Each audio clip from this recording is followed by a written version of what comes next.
What up, YouTube world?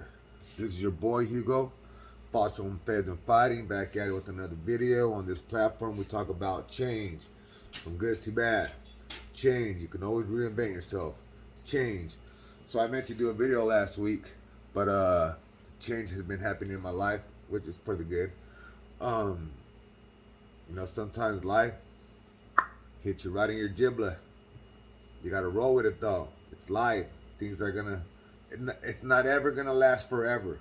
And that's what I mean when I say never get comfortable being comfortable, because one day life can change at any given moment. So embrace the good and the bad. Just remember, the bad won't last forever, and the good, when it's good, cherish and be grateful for that moment, because that can switch itself. So anyways, big shout out to my boy Mike Servant. Jesus Christ, grew up with this brother as well, but that's a different story. Anyways, I want to talk about, I grew up around the Tupac era, Mac Dre era, oldies like Easy E, DJ Quick era. So I've always growing up, right? I have an older brother. Always growing up, me and my older brother had like kind of leadership skills. Mostly my brother did. I think it trickled down to me. When he left, I kind of stepped up the game on my life, right? But that's neither here nor there. But we always had people that stuck loyal to us, that you know what I'm saying, that they just wanted to be around us or do what we do.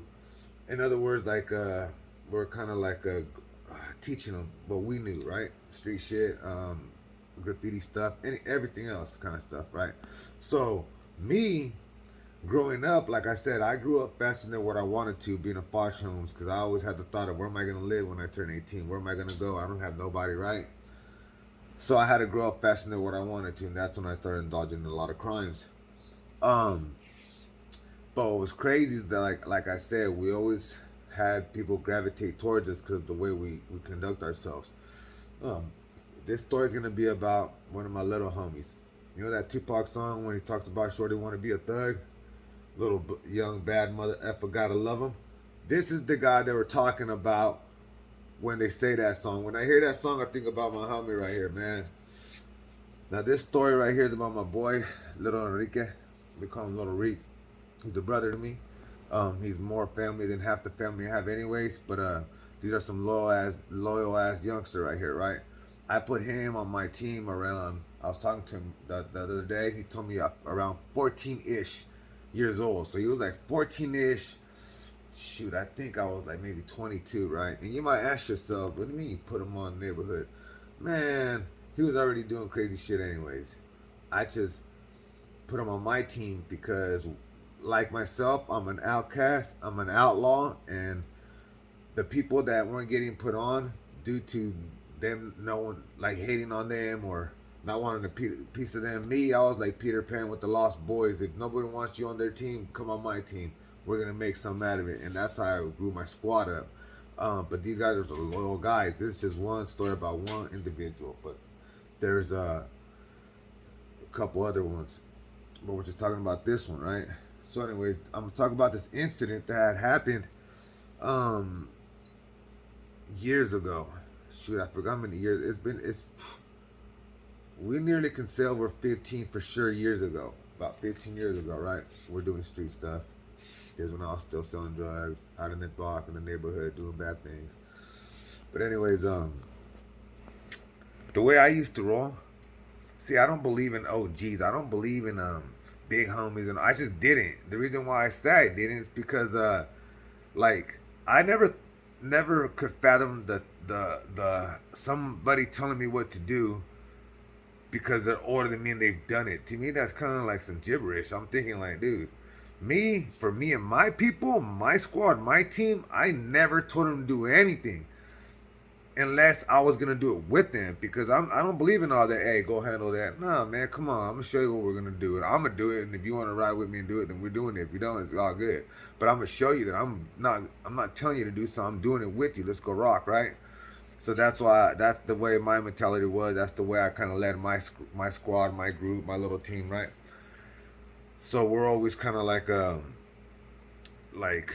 just follow what I'm gonna do, and then you know what I'm saying. Then you can do what you want, type of people, right?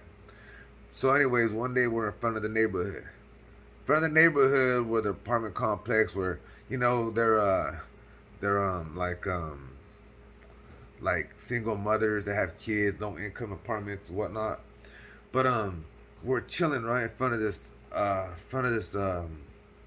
apartment where there's three girls, three sisters that lived with each other. Right now, imagine this: they're around the same age. They're older. They're like about they're about like 22, 24 in between there. Right? There's three of them that age. Right? So you got to understand that they were messing with three different groups of guys. Like, sisters don't mess with their friends. I mean, they do, and then they don't, and sometimes they don't. Well, this sister was messing with somebody like from the north side of town. This other girl was messing with some dude from like a couple towns away, and then this other girl that lived in the neighborhood in the apartment was messing with one of the number one stunners in there, right? So I remember we used to chill. Me and my little squad, we used to chill in that hallway. That hallway is $1 million spot right there. The one E40 was talking about, that was the spot right there, right? So we would chill right there in the hallways. And what my day would consist of is, I'd get up in the morning, I'd grab my sack, whatever thing I was gonna do that day. I packed the pistol, and then went on the neighborhood, and we stayed there. We stayed there basically. We were there more than the tenants were. That's how much we stayed there. But anyways, so I remember we're drinking, right?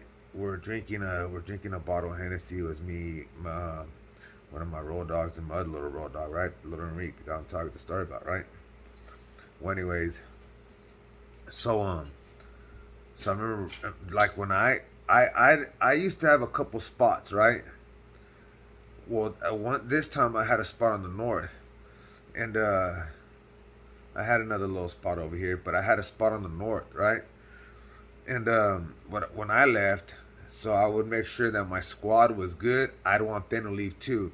Like, if I can't be there to protect you guys or whatnot, just leave, go home. We'll link up back up tomorrow, and we'll do the same thing every day. So, anyways, like I said, my homie, he was a little bad mother, right? This guy was a savage. He was like at this time he was 16, but around the time, no, let me see, I think I'm wrong. He wasn't 18. At the time this incident happened, he was already 18, because he had his own little place with his girl. So, what I'm saying is, a story about when he was 16 years old. I remember one time, man, I let him come stay at my house because his mom didn't want him there or some nonsense like that, and the probation has raided his house, and he told me he had nowhere to go. I'm like, shit, you can come live with me, you know what I'm saying? I'm like Peter Pan, I hang with my lost boys, you dig? So he was living with me at this place, right? Where I remember one time me and my other homie were at my house chilling, and then some dude pulled up that we knew. That he said he was from the neighborhood, but I never seen him in the neighborhood. He just lived around the corner from the neighborhood. So like when I was in the neighborhood, on the block, on that area, you can drive by, you will look to your right, you will see me out there every day, all day. Not bragging, just letting them know what the difference between people telling you they're from there and they're not from there. When I got put on, I was from there. So, anyways, this dude comes and he's drunk, right? He's an older cat. He comes and he's drunk, right? And we know him. Now, mind you, my little homie Enrique, he wasn't there yet. He lived with me, but he was around the corner at the neighborhood, right? And I had already called it a night, so I was, you know what I'm saying, back at my spot with my other boy, right? Well, this dude pulls up. We'll call him R. This dude pulls up, right? Well, this guy right here, he started talking. You could tell he was drunk. You know what I'm saying? Belligerent. That's the reason why I had to just look and think, man. But he's still the homie from the hood, so we can't really like just beat this cat up. Well, I didn't think we could. Not that I didn't think we could, but I just thought that's the necessary drama. This guy's drunk, right? Why beat up this drunk dude? And mind you, he's older than us. He's probably pushing a late 30s, almost late 30s. Not 40 yet, but a late 30s. At this time, I'm probably like 26, 27 years old. Something like that. About 26. Yeah, I think I was about 26 years old. But my little so this guy walks up to us and he just started talking out his neck, right? Out his necklace. He started talking. He's like, yeah, I'm your guys' big homie. And I looked at my homie, and he looked at me, and we're like, what? And then he's like, yeah, hey, I need you to front me some stuff so I can come up. And I'm thinking, like, dude, look how stupid that sounded. You're my big homie, but you want me to front you some so you can make money because you don't know how to make your money. So we're like, what? And then he's like, yeah, man, I'm your guys' big homie. I'm the one that started this. If you guys wanted for me, you guys would have been out here. And I'm thinking, like, bro, I've never seen you over there ever. You live around the corner with your mom. At the age of 40, I'm like, I never seen you over there. When you go over there, it's to buy shit from us. So, anyways, so this guy's talking like that. Now, mind you, my homies that had like real quick tempers, bro, if they felt I was being disrespected, shit, things pop off quick, right? But I won't even take it that serious because I'm a money man. I'm a businessman. I handle my business, but I conduct business first, right? Well, anyways, right around the corner starts pulling up my little homie Enrique, right? And this dude's talking like, yeah, I'm here because this big homie. He's still on that gibberish. And we're like, yeah, and then, like, and he's over here like, yeah, you should drop this on me so I can make some money. I'll give you the money tomorrow. Something like that, right? And I'm kind of thinking in my mind, like, bro, I ain't going to front you, first of all. And then my little homie Enrique pulls up on his little bike, right? Mind you, this cat right here is 16 years old. The other dude's almost about to be 40. Well, this cat right here he looked at him, he goes, I'm your big homie. And then my homie Enrique looks at me, and he looks at him, he's like, what? He go, and then dude, the Art is so drunk, this was like, yeah, I'm your big homie. And I'm their big homie. And he pointed to me and my other boy that I was with, right? And he's like, I'm their big homie too. Woo woo. And he like started talking on his necklace again, right? Bruh, the way he talked to me, my little homie Enrique doesn't like that at all, bro. He don't like that at all. So as soon as this guy said something else again, I thought this guy went full-fledged UFC fighter on this cat, bruh. We used to watch UFC back at my household for sure. Hey, but my little homie Enrique went full-fledged UFC on this cat right here, though. Right when that dude said something that my boy didn't like, and he thought it was directed towards me as in disrespectful, even raising your voice to a certain notch, my boy, that's how young and crazy this cat was, right? He was just a savage, a little young savage, bro. And he wasn't a little dude. I'm about 6 feet. He was about almost 6 feet. And he was a little bit heavier set than I am, right? Well, anyways, my boy just, as soon as that R says something, once again towards me, directed towards my way, my boy just took flight. Bam! Punched him right in his jaw, bruh. I thought his jaw fell on the floor. I almost said, hold up, stop, wait a minute, and grabbed his jaw and put it back up for him, but that didn't happen yet. Because as soon as my boy hit him, bow, right? Dude fell. But my little homie Enrique, like I said, I don't know if this guy been watching UFC when I wasn't around, because this guy did the full-fledged ground and pound, bruh. This guy went ground and pound. Full-fledged ground and pound. And this was bombing on him. Bow, bow, bow, bow. I looked at my boy and I'm like, usually when we're in the wrong, when my boy's in the wrong, because my boy's in the wrong a lot. When he's in the wrong, I'll tell him, hey, that's it, stop, cut it out. My boy will stop doing what he's doing on point, like a soldier, right? Just okay. But at this moment, I was kind of thinking, you know what? Art needs to learn this lesson. So I let it go on. But my boys, like I said, I don't know if he was watching UFC when I wasn't in the room or something, but this dude started throwing elbows, flying elbows, bam, right? Started just bam, elbowing him, started beating him, right? Well, anyways, I finally tell him, oh, mind you, I'm sorry, I forgot this part. There's an intricate detail that you guys need to understand. Now, with him, with R, was his two nephews, his brother's sons, right? Two nephews. These cats are like, they're youngsters too. They're about like 14 years old, right?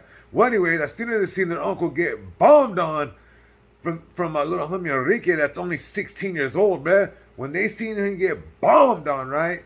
They ran, because they only lived literally around the corner, like right around the corner, like 4 houses up and 2 houses left, there's their house, right? So they ran. But like I said, when they ran, my little homie Enrique's UFC this cat on the floor, right, beating him and telling him, hey, you disrespect my homie, bow, bow, bow, right? And me and my other homie, we're just sitting there watching it. And then I told him that after a while, after I was like, okay, he had enough, because old boy started screaming. This grown man, right, that's almost pushing 40, was screaming though, screaming for this youngster, 16-year-old cat to get off him because he was getting mollywopped, right? So this guy was, stop, like crying. I'm thinking like, hey, Enrique, go ahead, get off, player. So my boy got up and he was just like, man, I was just, hey, just get up, regardless. And then, dude, I was wondering why he's still on the floor, but he couldn't get up. He broke his leg. Or got his leg broke. When my boy threw that overhand right cross to knock him on the floor, I guess he twisted his by his knee and he broke his leg, right? Because my boy is a heavier set dude too. Not hella fat, but he was just a stocky kind of cat, right? He went in with the punch, so he punched him, fell on top of him, and that's when he broke his leg. So he didn't know that. No one knew that. Not even my boy bombing him knew that. So when old boy's on the ground, but by that time, right around the corner comes his brother with his nephews, right? Because they eventually told him. But so they came, right? But they knew we didn't jump him. So old boy couldn't say, oh, they jumped me. He knew we didn't jump him. That's why he didn't even want to say none of that, because he was more embarrassed that a little 16-year-old youngster beat the shit out of him, right? But that's not the story. I'm just saying this is part of that story, right? So old boy comes, whatever, and you know, the brothers get him up, put him in the truck, send him off to home. That's funk forever. Whatever. We don't care. It wasn't our fault. It was that cat's fault, right? He was in the wrong. He was drunk. But this is just to tell you how crazy my boy was right here. He was mad loyal to me that he didn't take no disrespect. So anyways, now back to the story about us right in front of the hallway getting drunk. We all got drunk. I always roll like 2 or 3 cats, right? Right now it's me and 2 cats. My little homie Enrique and my other boy. So as soon as I drank, we finished bottle of Hennessy. I think I had bought like some weed or something. And I told him, I go, hey, I'm about to go home. We're drunk. We'll do this again tomorrow. I told my other boy the same thing. Like, I go, just go home. I'll see you guys tomorrow. I'll hit you guys up. We'll come back here in the block, right? So then little Enrique goes, okay. He lived in the front of the hood, old folks area, on the front, on the other side.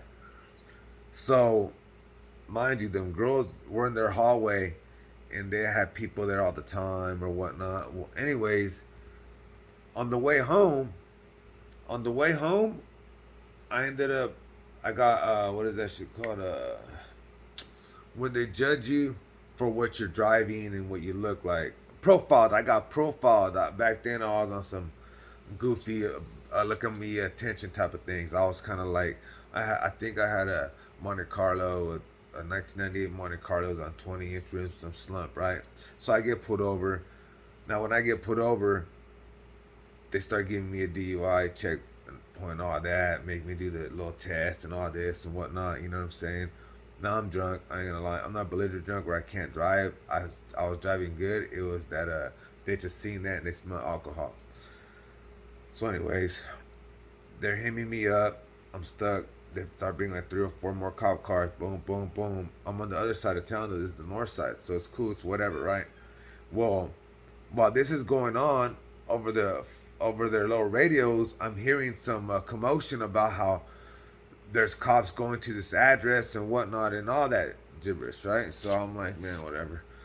I'm not paying attention because what's going on with me is going on with me, right? I'm getting pulled over. I'm getting DUI. I think this is my 3rd DUI. This is my 3rd this is my 3rd DUI, right? So I'm kind of like, damn, man, back to jail. Here I go, man. So I'm like, man, I'll be out in the morning, right? Well, anyways, I go to jail. I do the 8 hours. I get up. They release me. Once they release me, I get my phone. I look and I swear there was at least 50 calls on there. But there's about 50 calls and then there's about like 10 voicemails, dude. When I got out, like let's say they let me out like at 7 in the morning or something like that, maybe even like 6, right? They let me out after my 8 hours of in the drunk tank. I start checking my messages. Well, my messages, they're like, oh my God, little Enrique got shot. And I was like, what? So I heard the next voicemail. They're like, little Enrique is in the hospital. He got shot. And every message was like that, right? So I think I called it. I forgot who I called, But they told me, hey, little Enrique, he got shot. And I was like, what do you mean he got shot? They're like, man, he got shot.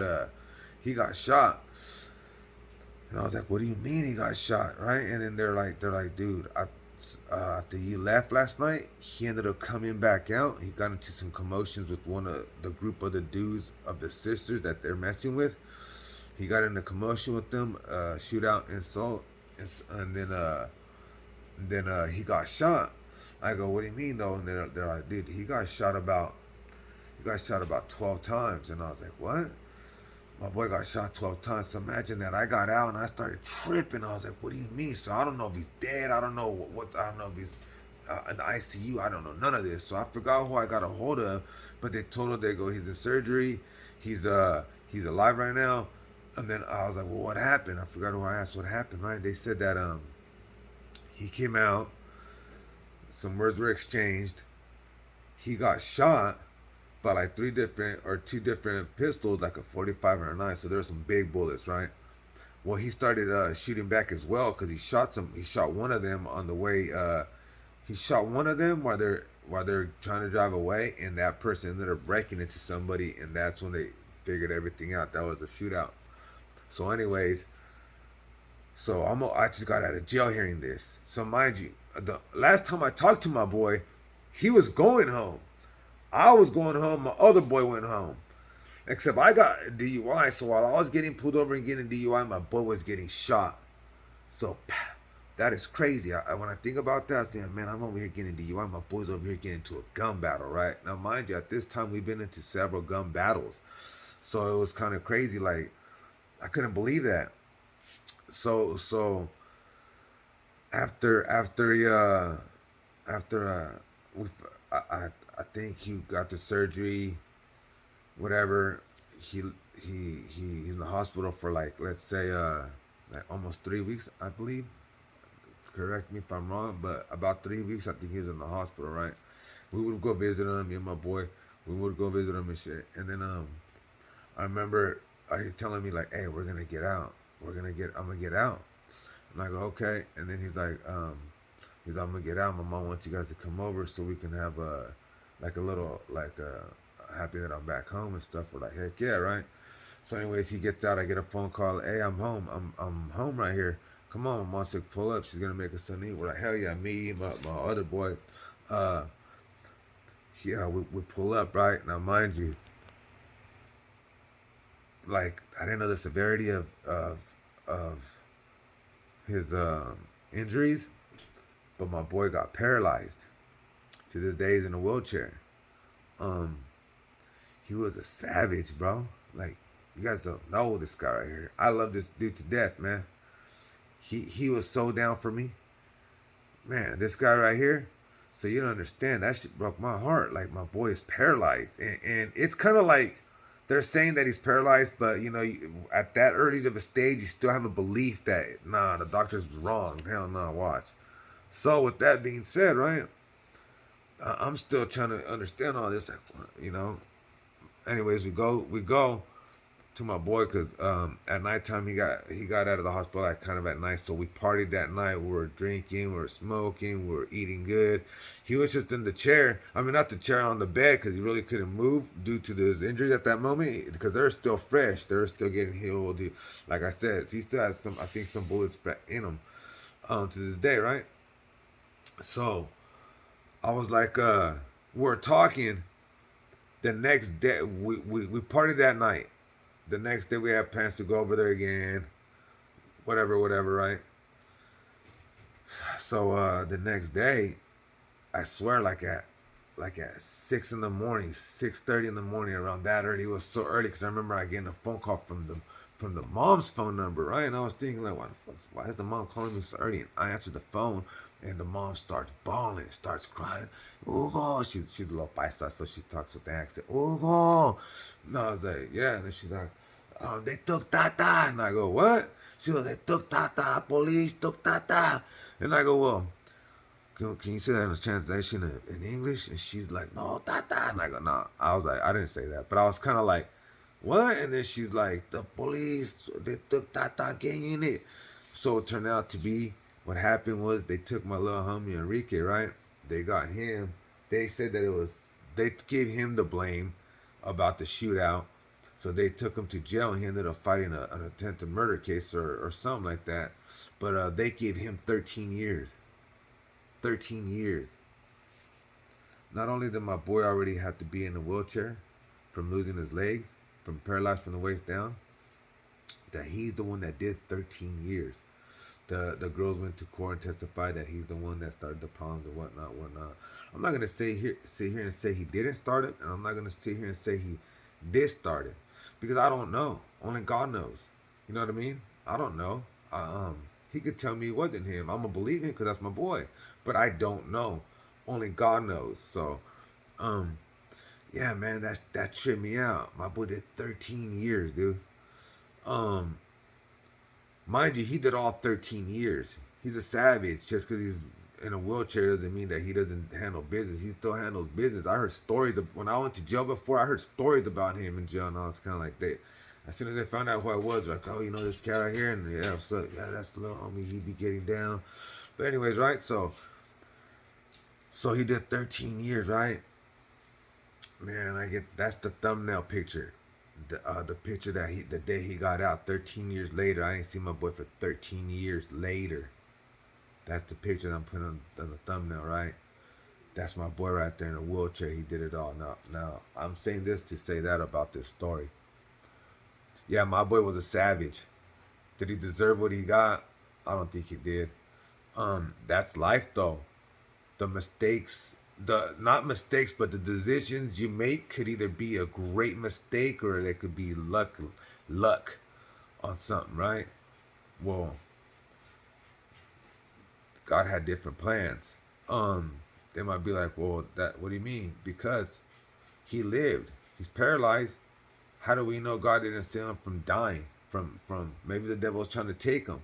And the guy's like, nah. Well, let him be paralyzed and live. I'm saying this though. So we look at people and we judge them. We look at people and we like we judge on people we don't even know. You're gonna have people in this world that don't like you for no reason, just because they don't like you because of either the way you look, the way you carry yourself, the way you conduct yourself, the way your religion, the way you live your life. You're gonna have those kind of people. You're gonna have haters. But if my boy can get shot 13 times, he got shot 10 times that time, then one time prior he got shot once, so that's 13 altogether. But if my boy can get shot 13 times, be in a wheelchair, do 13 years in prison, come out, and even though I know I look at his face sometimes and I know that we don't know what's going on, we don't know the troubles that he goes through, but he still tends to smile once in a while, or even smile when I come around. Come on now. Just be blessed with what you got, because it could always be getting taken away. My boy's doing good. I don't know what demons he fights in his head. I'm not him. I can't judge my boy. He indulged in there. He had admitted to me while he was in prison, he indulged into drug usage due to the pain of what he's going through. And you know what? I can't even judge him. I'm not mad. You know what I mean? Like, I don't know what he goes through. I don't know what pain he goes through. But all I know is that my boy still smiles. Sometimes he has dark days, don't we all? You know what I'm saying, though? Who doesn't have a dark day? It's hard. Life's hard sometimes. But, yeah, man. That was a story about my little homie Enrique. He's out here. He's been out here for like 2.5 years now. He does good. He does him. He stays out the way. And guess what he doesn't do? Is go back to jail. Because that's something we stopped doing. Once we learn our lesson, we don't do that shit no more. We don't go back to jail. We don't go to jail. That's not what we do. We work hard. We stay out here and we do whatever it takes with our head up and our chest out. You know what I mean? We tend to not count blessings sometimes, or look at them the different way. Why did this have to happen to me? Why did this happen to me? People might be like, well, maybe he was a bad dude. It must have been karma. I don't believe in karma. I don't believe in karma. I'm not saying that if you do that it's wrong. at all. I, if that's you what you believe in, that's cool. That's how you live your life. It's cool. Just me personally, I don't believe in karma. I believe your life is written out the way it's going to be written out, regardless. I believe that you do have choices between right and wrong. I do believe that whatever you believe in, there's a bad side to that. Me, I believe in God, Jesus, so I believe the devil. The devil sometimes throws wrenches in you to make you to make you detour you from your good life of good, right? But so the reason why I don't believe in karma is because shoot, my mom passed away when I was young. What karma was that? What karma was that? That I had to live and grow up the way I grew up. You know what I mean? Maybe it was to teach me on how to become a man of the man that I am today through all my trials and tribulations. But at the same time, like I don't believe in that. I don't believe in karma. Our life is written already. That's my belief, that my life is written already. God already know I was built for something else. That's why he puts me through all these battles. You know what I'm saying? And that's just me believing in my belief. You guys can believe in anything you guys want. I'm not a hater. I don't, in my mind, ever think, oh, that person's wrong. I don't care. Whatever it's my world and you guys are just living in it. Vice versa. It's your world. I'm just living in it. So whatever the way you guys think, I don't knock it. I don't think it's wrong. Hey, that's just how your belief is, and I love that about people. I love that I don't always have to be right. I don't always have to be right. I'm wrong a lot, but at the same time, like I understand things from all this living of life that I've had. So that's what I mean. Like, we gotta count these blessings, man. I'm grateful that my boy's here with me to this day. I'm grateful that he lived instead of died. I would have rather see him in a wheelchair. And I know it's kind of messed up because the way I'm thinking about myself being selfish. Well, I don't care if he was just in a wheelchair as long as he's alive. Because he might have been like, because his mind thinking might be like, man, I wish I would just die. I hate being in this wheelchair every day. But you know what? Let me tell you something. My boy still smiles every day. I know when I pull up, he smiles. Sometimes he tells me this, that I be getting on my boy. But that's my boy. If I don't get on you, and I don't like, that's my boy, dude. I want the best for him. I don't ever want him going back to the pen. You hear me? So yeah, I have to get on him about stuff like that. But hey, it's always all love for my boy, and that's just a story about how be grateful. You know what I mean? I'm just really happy he's out, man. I'm grateful and I'm blessed that he's out, because a lot of people give up, and that's a fact. And if you ever feel like giving up, taking your own life, man, reach out to somebody, because like I said, someone cares about you, man. That's a fact, bro. Like, everybody in this world made an impression on somebody, and that somebody is the person you need to call when you're in a funk in your own head. You know what I'm saying? You gotta stick it out. Life has always been hard, for me at least. That's a fact. But you know what I'm saying? I intend to believe that I'm not the only person like that. I intend to believe that we all had something we had to go through, and it was hard for us mentally. But guess what? We're still here. We're still breathing. We're still getting it. And that's the thing about doing right and wrong. Find what you love. Do it. Find your passion. Do it. We got one life. Don't quit. Reach for the stars. You know what I'm saying? And whatever you do, don't hang around them DKs. You might be like, Hugo, what are them DKs? Them dream killers. If you have a dream, man, go for it, man. Do you have some haters, man? I'm not saying don't pay attention to that. You can't down talk me. I don't care. I don't care about your opinion. I don't care about your opinion in the sense of it's hate. If you're throwing hate my way, I don't have time for that energy. You know what I'm saying? I want good people around me. When you interact with a conversation with Hugo, I guarantee you, you'll be like, man, that was a good conversation, because I either learned some or I didn't learn none. You know what I'm saying? But I picked part of that person's brain to understand a different perspective on the way people think. Now, with that being said, that was just a little story about my little homie Enrique. Y'all wish him luck. He's still doing good right now. He's taking care of himself. But for the people that do know him from my academy, you guys call him Heel Hooks. It was an inside joke. He was there, so we weren't making fun of him. It's all love. He walked into the academy, and my boy's paralyzed, and someone said, hey, man, I think of my jiu-jitsu sister. She's like, hey, we're going to call him Heel Hooks. And we're like, why? He's like, because no one can ever heel hook him. You know what I'm saying? So that's my boy Heel Hooks right there, man. He's been to my academy. I believe in my heart, if he would have had his legs, he would have been a great jiu-jitsu practitioner. Because let me tell you something, I used to watch UFC a lot, and I used to practice with him a lot, and he learned a lot of stuff. So I know for a fact in my heart he would have been great. With that being said, man, y'all stay focused, y'all stay blessed, y'all stay living it up. Don't ever give up. Um, my boy right here, a quote that he says is love your enemies. You know what I'm saying? Help each other, love each other, and all that. Big shout out to everybody that's still making it, and look out for each other in life, man. We already got too much in this world. Why don't we start showing love? You dig?